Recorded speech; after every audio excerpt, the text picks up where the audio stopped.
Welcome to On Offense, Budget Plans to Save American Paychecks. Please welcome the President of the Heritage Foundation, Dr. Kevin Roberts.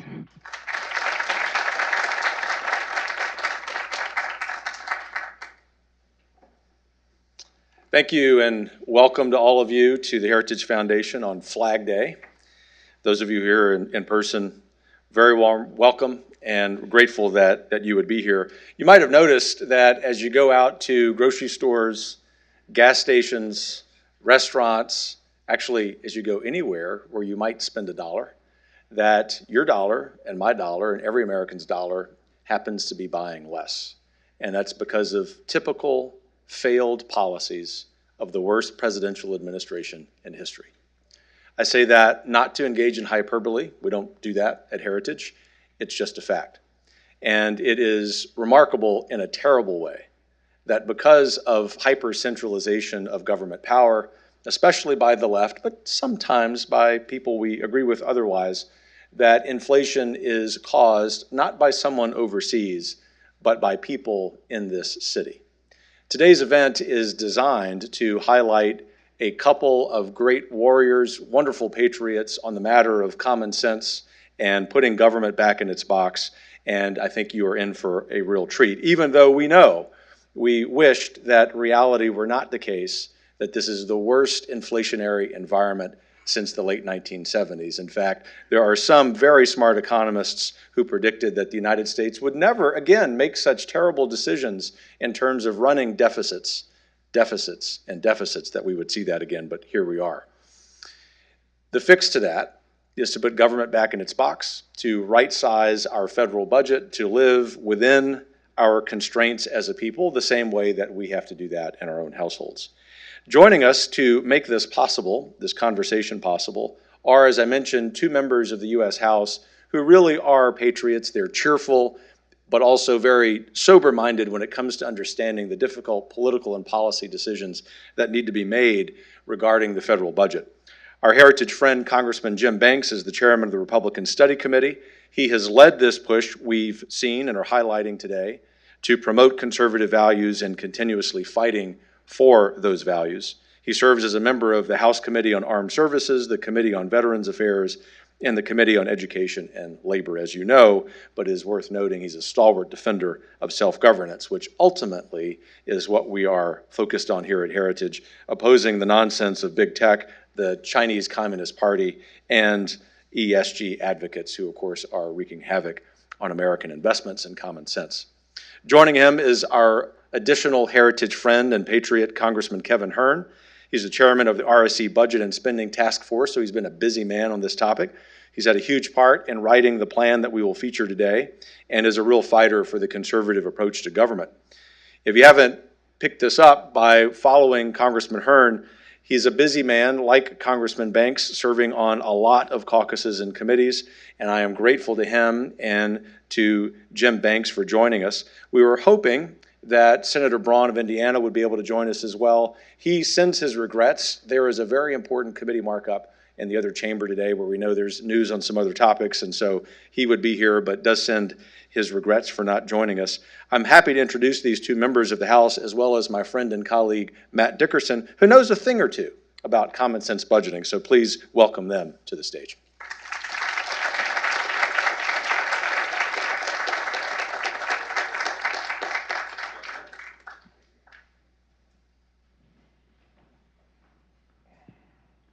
Well, thank you, Kevin. Thank you to all of you to being here, and especially thank you to our great guests for all the great work that they've done on the Republican Study Committee's budget. Chairman Jim Banks and Chairman of the Budget and Spending Task Force at the RSC, Congressman Kevin Hern. Let's dive right into it, and I'll start with you, Chairman Banks. The RSC is the conservative caucus in the House. It's the largest caucus in all of Congress, and under your leadership over the last year and a half, the RSC has really been thought leaders on all of really important policy priorities of the American people. So what made this issue stand out? Why produce a budget? Why is it so important for you to set up a budget and spending task force? Well, thank you very much. Good morning. It's great to be with all of you. They say that fiscal conservatism doesn't matter. Nobody cares about it, right? I mean, I hear it all the time, right? right? Nobody cares about it. All of you care about it, right? I see a lot of young leaders in the room. This issue matters to nobody more than it matters to you, because it matters to the future of this country that all of you are going to lead in the years ahead. So this is what Republican Study Committee is known for. We are 49 years old. Coincidentally, so is the Heritage Foundation. The Heritage Foundation and the Republican Study Committee were founded at the same time, and they were founded for this purpose. And the conservative budget that RSC puts out every single year is to plant the flag so that members of Congress on Capitol Hill know that that it can be done. You can balance the budget. It takes bold leadership, but if we get serious and we provide the leadership that the American people expect Republicans to provide this country, what Kevin Hern and the Budget and Spending Task Force and Republican Study Committee has now done for 49 years is put out a budget that is a conservative alternative to what others on Capitol Hill put out. Unfortunately, though, it's been a number of years since anyone else has put out a budget. RSC is the only one in the game. I mean, Matt, you used to lead this effort for RSC when you worked for RSC. Back in the day, you would have the Budget Committee put out a budget, the progressives would put out a budget, and then the RSC would put out the conservative budget. Right now, we're the only ones that put out a budget. It's a sad reality. I mean, Speaker Pelosi infamously said, "Show me your budget and I'll show you your priorities." They don't have a budget. They've never had a budget since she's had the gavel for the last 3 years. But RSC does this every single year. We put it out, and some people say it's aspirational. It's not aspirational. It's reality. And hopefully our colleagues are paying attention, because if we are serious about doing something about it, RSC is leading the way to show how it can be done. That's a great point. And Congressman Hearn, I've personally worked on putting on teams that have put together a half dozen federal budget proposals, like you said, Mr. Banks. But why would you raise your hand? Why did you volunteer to do this? Because I know it's not easy work. Why take on this task? Why is this issue so important to you? Well, I spent 35 years in business prior to coming to Congress 3.5 years ago. And as first of all, thank you, Chairman Banks, for allowing me to do this. And I mean that, allowing. It's a no-joke situation for me. I don't think you can ever have a fiscally responsible government, business, or household or a state if you don't have a budget. That's where it all starts. And I've been in Congress now since January of 2019. I've never seen a budget come out of the Budget Committee. I served on the House Budget Committee for 2 years. It's too political to get a budget out. And meanwhile, you as American people are people that are not in the Beltway, that don't understand this place, can't understand why we can't do our fundamental responsibility of creating a budget. It's only been done in the Republican Study Committee. And Chairman Banks led that for 2 years under Chairman Johnson. It's been an honor to do this now for the second year under the RSC. And when you look at what it does, it really reminds us of who the money belongs to. The money is the American people. The federal government has no money. And I got hooked on politics, if you will, many years ago when I moved to Oklahoma for the first time and lived next door to Senator, actually House Member Tom Coburn at that time, who is there's no more of a famous fiscal hawk. He's no longer with us, but both in the House and the Senate, to say that we should be better stewards of the American taxpayer dollar. So it was ingrained upon me long before I got interested in politics that when you come here, you do the right thing and protect the American taxpayer, and that's what's been a real joy to do. And Chairman Banks, looking at the RSC budget, there's really so much. It covers kind of the breadth of everything that the government does, and it has important policy priorities for everything that the American people care about. This is the most pro-life budget ever been produced. You've got funds to secure the border. You're getting our fiscal house in order. You're investing in our national security. You're tough on China. And really, I think while we all appreciate all the numbers, the charts and graphs that is inherent in kind of the budgeting and fiscal policy, I actually agree with Speaker Pelosi, right? If you show us your budget, it shows your values. And I really do think budgeting is really a moral exercise. And I think that really does shine through in what you and Congressman Hearn and the Budget and Spending Task Force has done. So I was hoping if you could speak into that a little bit and answer this question specifically. Do you see the RSC budget as a governing agenda in the next Congress? I mean, to answer that question first, yes.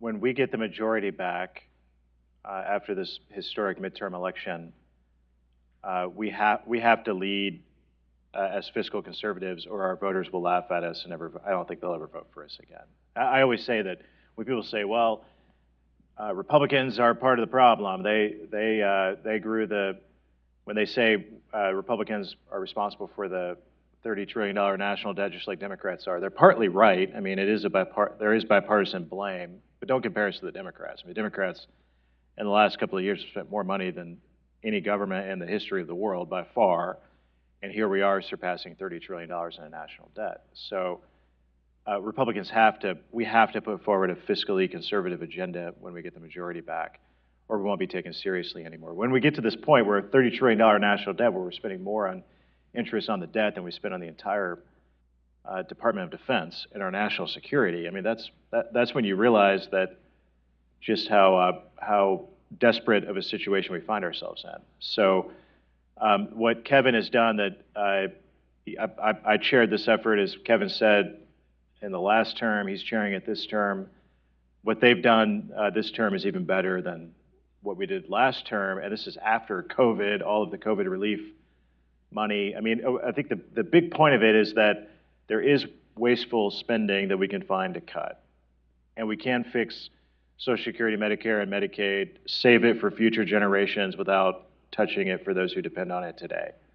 We can rebuild our military and make it strong and mighty as a deterrent to our adversaries. We can put forth a pro-life budget. We can build the wall and secure our border and put American workers first. We can do all of it, and the RSC budget proves it.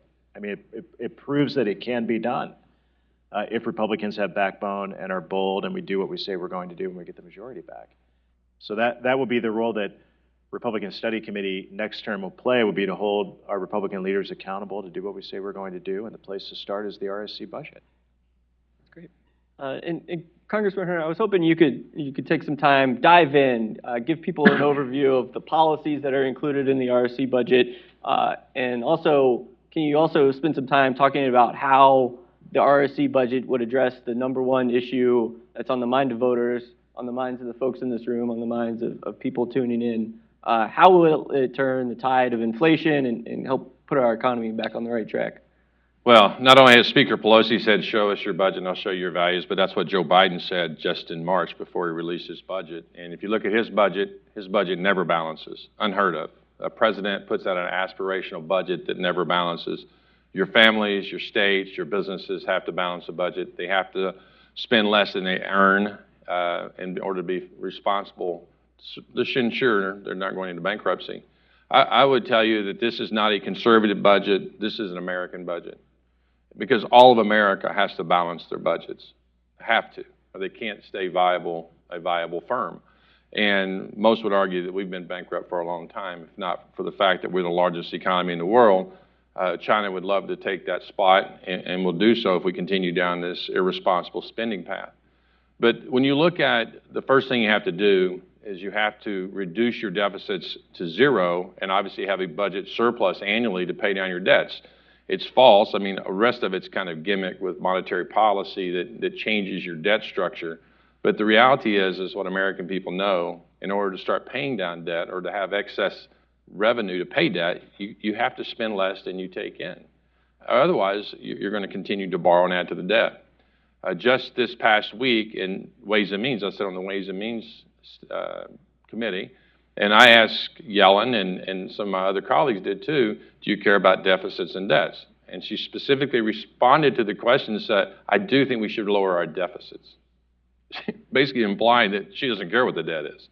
And that's problematic, because if you don't care about the debts and they keep that rhetoric out there, we'll keep spending ourselves till you have no future. The president's budget alone he has to get $7 trillion in additional taxes from you all and all of us in America in order to just have just to add 15 trillion. Assuming he doesn't get those, he's going to add another $22 trillion of debt on the balance sheet, taking our debt over 50 trillion in just the next decade by his own budget. That's unheard of. I mean, that you don't even balance, and he's perfectly okay. So when we look at, the Congressman Chairman Banks mentioned about aspirational. I steer from that because it's not aspirational. It's factual. When you look at what we do in the budget, we actually take 203 member initiatives. Last year was about 140. So these are bills that have already been written, that are ready to go through committee of jurisdiction to hit the floor to be voted on. And then we backcast that. We have, Mark and, you're Richard Stern and others that have worked on this, Matt, and backcast that into actual numbers, which some would argue that that's a little different way of doing budgets. Actually, I would argue with you that that's the way budgets are done, is that everybody thinks about numbers, but you also have the qualitative conversation of how do we generate those. We just never see that. Our budget starts with the qualitative conversation about policy. What policies do we think Americans should be following that are under the purview of the federal government, with the rest of that being remanded back to the states and the people in the states. That's the way our founding fathers, that's the heritage of our country, is that we, the people, can spend our money better than the people in the federal government can. Now, that's counterintuitive. I would argue that that's way counterintuitive to any Democrat up here. There are some Republican friends that we have out there that argue that, we could do a better job up here. It's very few. And then it goes to what Chairman Banks says. We have an equal responsibility as members of Congress to do our first job, which is to balance our budget. And the Chairman Banks listed several of those out, but we have to get after these ideas of spending less and then paying for what we spend as we go forward. Yeah, and you're able to balance the budget without Biden's tax increases. In fact, you have a number of pro-growth tax policies. Yeah, so when you look at making Tax Cuts and Jobs Acts permanent, many of those are rolling off. Some have already rolled off, like the R&D tax credit, which is going to hurt us. Right now, for every dollar spent by our corporations and our businesses to invest in America and new development, new research to promote us to being the leader and sort of the tip of the spear, we were getting a dollar for dollar on that prior to December 31st, and it expired January 1, and there's been no sense of any idea of changing that. So now for every dollar spent, because of the amortization rules, a corporation is getting about a 20-cent deduction for that dollar. Compare that to China that gets $1.75. So if you're a corporation and you have the fiduciary responsibility to your shareholders, to the people of America that invest in you, you're going to go where there's least restrictions on that. So there are many countries around the world that would give you a better bite at the apple for spending $1 of research. We've got to remember that the only reason that we are the most powerful nation in the world is because we look at our American businesses, our American jobs, and our American people. That's something that is really hard. They say this in the administration, the Democrats, but it's very hard for them to have policies that actually follow that. I argue that their video doesn't match their audio. They say one thing that sounds really good, but all their policies are contradictory to that. And we could go through a whole litany of those through international tax and others. But when you look at that, we secure the southern border. We protect our military, our men and women in uniform that protects us from bad people around the world. And we do that with fervor because we know without those protections, none of us will have the ability to enjoy being in the greatest nation that's ever existed. Chairman Banks, I was hoping you could build on that and talk about how the RSC approaches the issue of being tough on China and our national security. You serve in the Naval Reserves, you've deployed to Afghanistan, you're on the Armed Services Committee. Why is it so important for us to invest in our national security, our men and women in uniform, give them the tools that they need to keep us safe? And also, how do we balance that with the need to get our fiscal and house in order and also ensure that we have a dynamic pro-worker economy here at home? Yeah, well, it's important to know that China wants nothing more than for America to collapse from within. And they're going to do everything they can to contribute to it, right? I mean, the negligence related to COVID spreading around the world, what China has done to steal our jobs and wreck the middle class in America, and the aftermath and turmoil that America has gone through after the pandemic, before, during, and after the pandemic. I mean, China's doing everything they can to contribute to as part of their 100-year marathon to dominate the United States, the rest of the world, become the hegemonic power in the world. So, and they're well on their way to it. And we've had leaders in this country, both Republicans and Democrats, who have completely ignored the China threat. At Republican Study Committee, we believe that this is the that China is the greatest threat that America faces economically, militarily, and our budget reflects it. So, and I think if we learn anything during the Trump era, it's that America First policies and trade and immigration and foreign policy, economically, militarily, all of that is the recipe to make America strong again and to defeat the threat that China poses to America. So RSC's budget, by investing in our military, keeping up with inflation, and rebuilding the military, making the military more modern, sophisticated, investing in emerging technologies, building the military of the future, focusing on the future of defense. That's what the RSC budget does. That makes it unique compared to other budgets. That's how we defeat China. And I'm very proud that when we started the term off, RSC has always been the conservative caucus, focused on, as the traditional conservative issues, the three-legged stool of Reagan conservatism, fiscally conservative, putting out these budget proposals, strong national defense, Reagan-era peace through strength, and then the pro-family, pro-life conservative caucus. But President Trump taught us that when we merge that with some of the more populist per se issues of the Trump era, that's how we build our coalition around the country to win majorities and to win back the White House. And I think the key part of that, the key pivot for the Republican Party, is a focus on China. I mean, I think working class Americans, blue collar Americans who aren't always with us at the ballot box, they vote Republican when they see that Republicans are focused on what matters most to them, which is ensuring that they have a good paying job in the United States of America. And the RSC budget, more than ever before, under Kevin Hern's leadership of this effort, is focused on those policies that will help us overcome the China threat, surpass China, and ensure that the next century is the American century.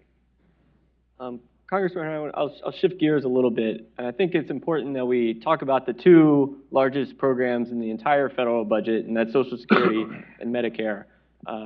Congress and the next president are going to have to address these two programs, right? The actuaries tell us that the Medicare Hospital Insurance Trust Fund is going to be depleted by 2028. The Social Security Trust Fund will be depleted by 2034. So you and your colleagues on the Ways and Means Committee have jurisdiction over this committee, and you're going to have votes along with the next president and your colleagues in the House. So how would the RSC help save and improve both Social Security and Medicare? And importantly, how do you get your colleagues set an example for how they can talk about this and be successful? Yeah, when you look at Medicare, privatization, we all believe in capital markets. We think that competition is what drives out costs, and Medicare Advantage does a great job of recognizing that. The Democrats understand that it's 180 degrees from where we want to go from Medicare for all. We want to make sure Medicare is solvent as we go forward. You all, as you're paying your payroll taxes along the way, you're lending the federal government money so that as you retire, you receive the guarantee that you got when you gave them the money in your payroll taxes. Same thing with Social Security. And so we got to make sure that we continue to see and protect Medicare Advantage grow. There are a lot of cities where many Democrats are representing those cities where Medicare eligible patients, citizens, are continuing to see massive increases in taking of Medicare Advantage. They like the competitiveness, they like the extra benefits they get when their providers, the fee-for-service providers, do a great job.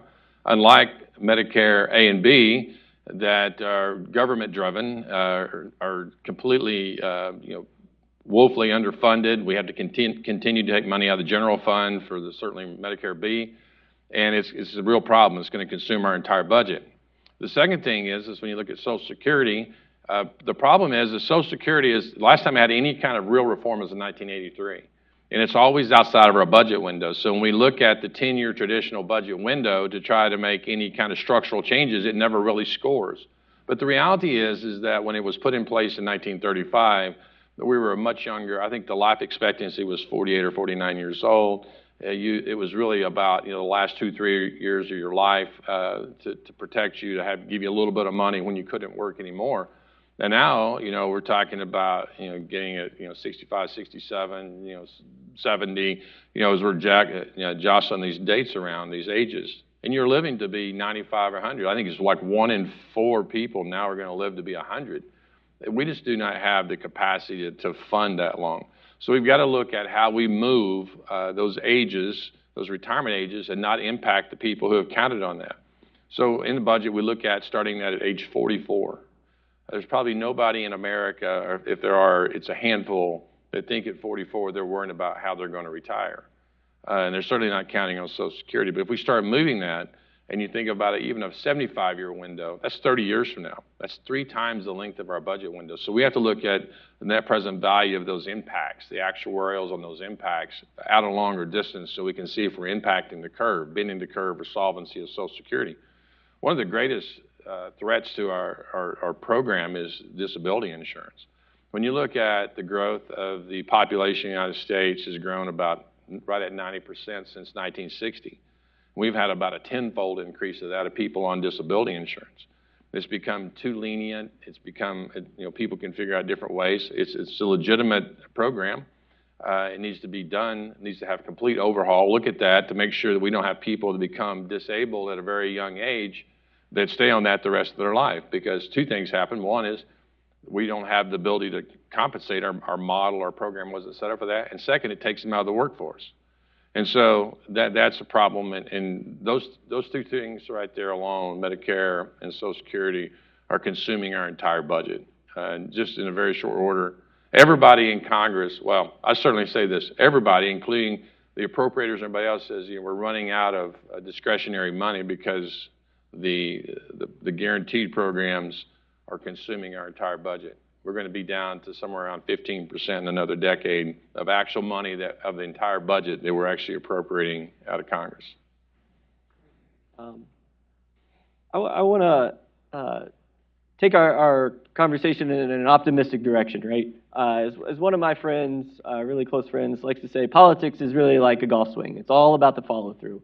I wanted to ask both of you, in the next Congress, how are conservatives going to go on offense and reverse the growth of spending and deal with this problem? And I'll start with you, Congressman Hern. I mentioned that Dr. Coburn's the one that got me in politics. He was obviously pessimistic that anybody could ever curtail spending. And he used to say that there are a lot of people in Congress that are conservative until it comes to spending.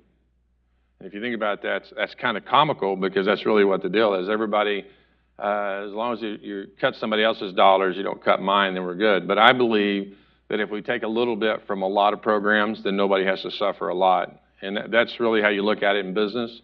You can't take any one line item on the P&L and destroy it. If you take a little bit from a lot of line items, you don't even miss it. And the problem is we've got to get people willing to take a little bit from a lot of different programs, and we can balance this budget. It's not impossible, but I will tell you this, and I think you all would agree, I'd hope you'd agree, it's going to be much easier to do it today than it is tomorrow. And the American people want us to balance the budget. Don't believe the rhetoric of what you hear is that people don't want us to do that. They know they have to live that way. They're willing to take the sacrifice if we will make the hard decisions and stick with it. We saw that back in '97. I was with the former speaker from '97, Newt Gingrich, this morning, another meeting. But we saw what happens when you have people working together for the common good. We had a Republican House, Republican Senate, and a Democrat in the White House. We actually had budget surpluses for 4 years, from '97 through 2000. And we paid down the debt. So it is possible. It's been recent, and as it goes for the length of we've been in a country. So we can do it. It's hard work. We've got to have the toughness to do it. We've got to all be willing to work together for this common good. We can fuss and fight over other things, but let's all work together to balance the budget. Chairman Banks, why are we going to be successful? Yeah, I'm really bad at golf. Me too. Really bad. I saw that yesterday. I think Kevin's right. Sometimes things have to get really bad before people say, hey, we gotta do something about it. I don't know that the next Congress will have any choice than to do what hasn't been done in decades, and that's to pass a fiscally conservative, balanced budget. You think about it, what do the American people care about most right now? It's not the fake January 6 hearings, right? Obviously, they canceled a hearing today because it's going so bad for them. Americans are tuning it out. They're furious that Congress isn't focused on what they're focused on, which is $5.25 for a gallon of gas, and inflation that means that you're paying a lot more money every time you go to the grocery store and put food on the table. That's what the American people care about. Our RSC budget addresses both of those issues. There's nothing that we can do in Congress to address inflation more than balancing the budget and addressing a $30 trillion plus national debt. As the Democrats have so severely devalued the dollar, the RSC budget would stabilize it, and by bringing fiscal conservatism back and passing a balanced budget, that would immediately address inflation. Also, in our RSC budget, we invest in American energy independence by investing in energy and production right here at home. So that's how we drive down the cost of gas and create more good-paying jobs in the energy sector in America, not abroad.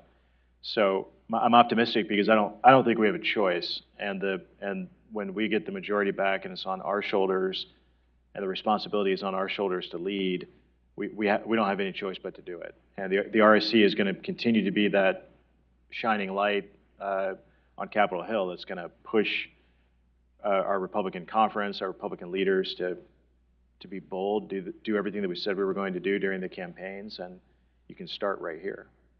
If I might add, Matt, one thing you all hear a lot of, and this seemed to be, it's a derogatory phrase about American First policies. I would argue that this budget is full of America First policies, not America only policies. And that's what we have to remember. Even the Democrats don't want to get rid of tariffs on China because they understand that that is important to keep those there because it keeps China and the conversation fresh at the table. Even though there are a lot of Democrats that want to get rid of it so that they can soften inflationary pressures right now. But there is nothing wrong with us having policies that look at how we stay strong as a nation, become stronger as a nation, but not be the only nation.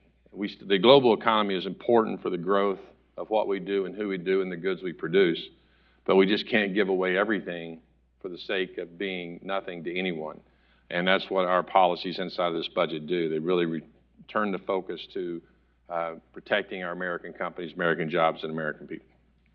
It looks like we have a time for a question or two from the audience. So if you do have a question, raise your hand. We've got folks running mics here, and we've got one down here in the front.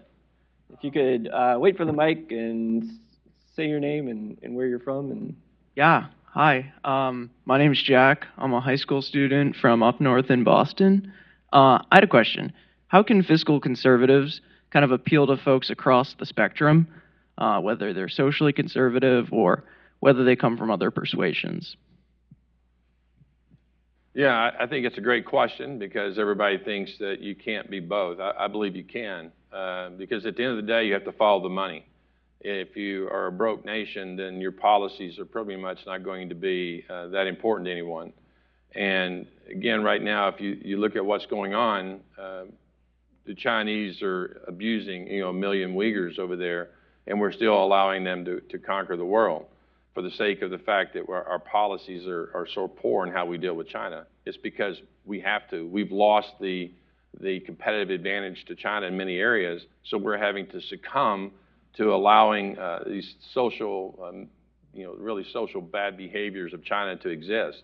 We wouldn't have done that, 20 years ago when they weren't in the WTO because we didn't need them as badly as we need them today.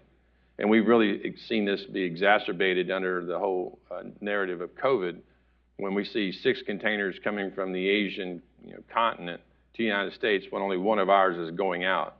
And so we now see the problem, and it's really a dereliction of duty, the responsibility of Democrats to ignore what's going on and for us to regain our fiscal strength so that we don't have to allow these kind of bad behaviors around the world. Question over here in the middle. Hi, my name is Holden. I'm an intern at Heritage. What type of fiscal policies would you implement against China to help with the rising threat of their growing economy? Yeah, I mean, one of the biggest issues we have right now, as I mentioned, R&D. I mean, you have to look at, if you're a business and you have this responsibility to the bottom line, because you can't go bankrupt, because that basically would be emulating what's going on in the federal government. And I think the reverse should be true. We should look at how fiscally responsible companies are. I mean, they have to make a bottom line to stay, solvent. But I mean, I could get into. I spent a lot of time working on the international tax situation. I could go into real in depth, but we're disincentivizing. Just 2 weeks ago, or I guess about a month ago, there have been a lot of conversation around the foreign tax credit deductibility for over 100 years, leading up until last year. Major corporations that do business around the world that want to stay headquartered here to provide great paying jobs have been allowed to take tax credits where they pay taxes in other countries against their earnings here. So in other words, not being double taxed. The Biden administration eliminated that last year. And so now our businesses that are, as an example, do business in emerging markets like Brazil, big economy, they are now being double taxed. And the Biden administration wants these CEOs to go be the bad guys and basically threaten, blackmail the leaders of Brazil to say, we can't do business here anymore because we're being double taxed.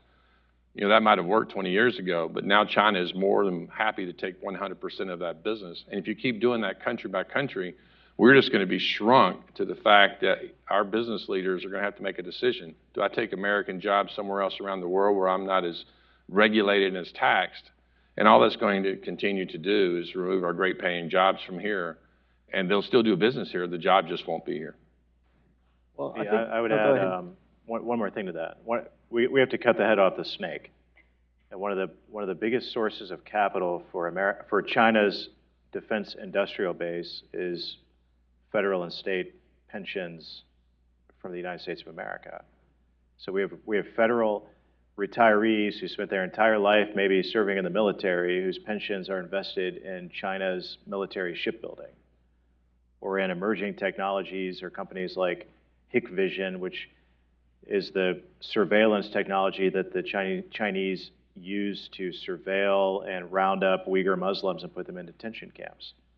It should be illegal we should block those pension investments from going to build up our adversaries' capabilities and their military. If we did that, it would go a long way to tightening the grip on China's military and give us more time to catch up and build the sophisticated technologies that where China is surpassing us. So that's one area that we need to focus on, that RSC has taken a deep look at how we can do that.